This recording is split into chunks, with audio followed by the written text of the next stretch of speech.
अस्सलाम वालेकुम class, I hope you all are good. Okay, हमने यूनिट नंबर 7 स्टार्ट किया था, सुल्तान अहमद मस्जिद, और वर्ड्स मीनिंग और question answers we already have done. तो अब हम इसके स्टार्ट करते हैं एक्सरसाइज। बी है हमारा, circle the correct antonyms from the given choices of the underline words. The Sultan Masjid is one of the most impressive monuments in the world. ये क्या बोला गया, हमने इसका ऑपोजिट लगाना है। सिनोनिम्स होता है सेम और एंटोनिम्स होता है ऑपोजिट। इम्प्रेसिव का क्या आ जाएगा, unimpressive. Situated in Istanbul, the largest city in Turkey, largest smallest. A heavy iron chain hangs in the upper part of the court entrance of the western side. Heavy, light.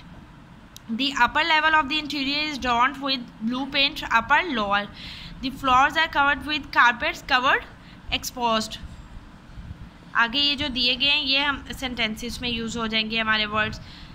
Next हम आ जाते हैं grammar पे। Position of adverb. Adverbs क्या होता है, जो कि modify करता है किसको, एडजेक्टिव को और वर्ब को। तो अब ये पोजीशन ऑफ एडवर्ब्स दिया गया है कि पोजीशन हमने सेट करनी है एडवर्ब की, कहाँ पे सेट होती है। ये सेंटेंस है शी कम्स हियर, अब आगे एडवर्ब लगा दिए गए ऑफन। अब हमने वो कहाँ फिट करेंगे, she often comes here. He dash goes to school, goes to Lahore. Sometimes आगे लगा दिया गया है, तो ये कहाँ आएगा, he sometimes goes to Lahore. Next आ जाता है, the teacher was late hardly ever. The teacher was hardly ever late, was के बाद आएगा, लेट से पहले hardly ever. We are tired by the end of the day, we are usually tired by the end of the day. I have posted a letter to them, I have just posted a letter to them. He did his work, ये बिल्कुल सही है, तो हम इसका क्या लगा देंगे, ही डिड हिज वर्क केयरफुली, जैसे ये लिखा हुआ है ऐसे ही। डिग्री ऑफ कंपैरिजन, कुछ कंपैरिजन जो डिग्रीज होती हैं वो क्या होती है, 3 टाइप्स की होती हैं। जैसे कि एडजेक्टिव की होती हैं, वैसे ही एडवर्ब की होती है। यहाँ पे एक एग्जांपल दी गई है, मोस्ट क्राउडेड और मोस्ट फ्रीक्वेंटेड। तो नेक्स्ट जो हमें दिया गया है वो पॉजिटिव डिग्री, कंपैरेटिव डिग्री और superlative degree. Kept much, kept more, kept most. sang beautifully, sang more beautifully, sang most beautifully. Slept little, slept less, less आना है यहाँ, और slept least. Looked good, looked better, looked best. Arrived early, arrived earlier, arrived earliest. Next आ जाता है use. Above degrees of comparison sentences as given example. ये example में जो दिया गया है इसमें आप खुद use करें। नेक्स्ट क्या आ जाता है, present perfect continuous tense. Present perfect continuous tense क्या होता है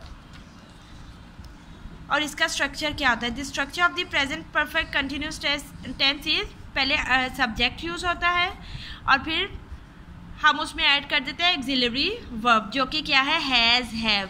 फिर हम उसमें फिर से ऐड करते हैं प्लस, फिर हम एक्सिलरी वर्ब यूज़ करते हैं, वो क्या आ जाता है, बीन। ये भी हैज़, हैव भी एक्सिलरी है और ये भी, नेक्स्ट बीन भी। फिर हम मेन वर्ब लगाते हैं। मेन क्या होता है, वर्ब। जैसे कि अगर हमारा वर्ब है पेंट है, तो हम क्या पेंट के साथ क्या ऐड कर देंगे, आईएनजी, आईएनजी पेंटिंग बन जाएगा वो, ठीक है।